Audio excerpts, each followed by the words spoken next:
welcome to the third part in our Mind Skills Mastery series. Today we're going to have a talk about communication and internal dialogue. Do you ever have one of those days when you can't seem to get your message across? People seem to be misunderstanding you or taking offence to the littlest thing you say.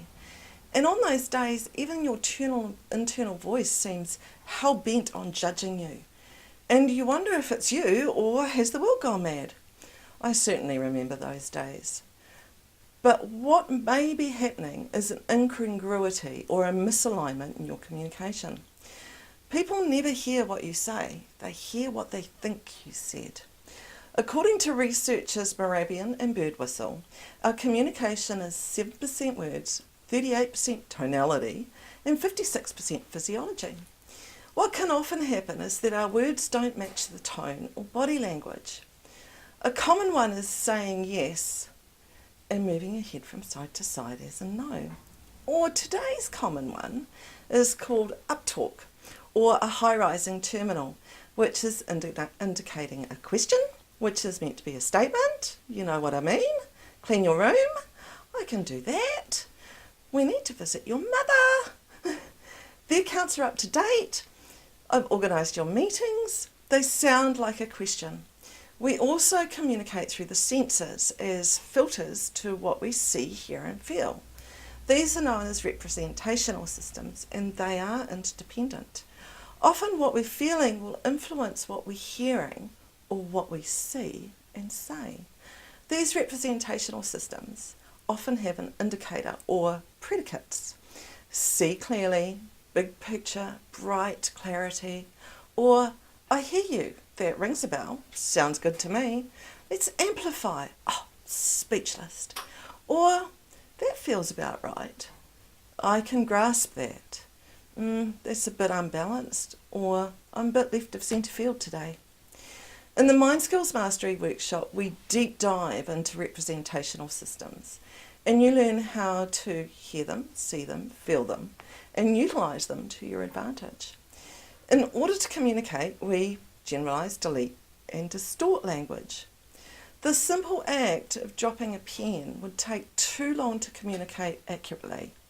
So if I was to raise my arm a certain level, open my hand, it would require velocity and a whole lot of physics to explain it. But what we say is that I drop the pen and we leave the mind fill in the blanks. This is where information is often misinterpreted, key points go missing, and assumptions are made. So how do you know you're getting your message across?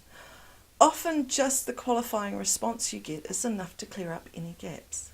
So let me check that I understand this. The other thing that can impede clear communication is your internal dialogue or voice. And about those little judgments. Remember in Module 1 we talked about the brain needing to keep you safe and avoid danger? This is the thing that drives the negativity bias.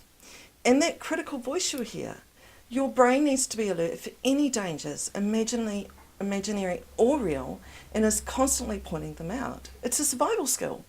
Did you know that there are more negative emotional words, 62%, than positive words, 32%, in the English dictionary? So our language is around negativity. Here's a couple of tricks to work with your internal dialogue. First, you can switch it off. Extend your arms out to the side, wiggle your fingers, look straight ahead, and notice where those wriggling fingers go out of sight. Just notice where that point is, keeping your attention on those points and looking straight ahead.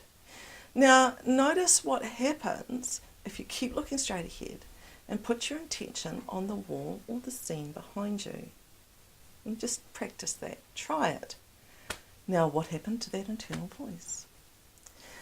The other gain is to invite that internal voice out onto your shoulder, down onto your arm, and onto your hand. Now you can question it. Does this voice have something important to say that is useful and positive? Is there a message that you can act on? If not, thank it for keeping you safe, request positive messages only, and invite it back into your unconscious.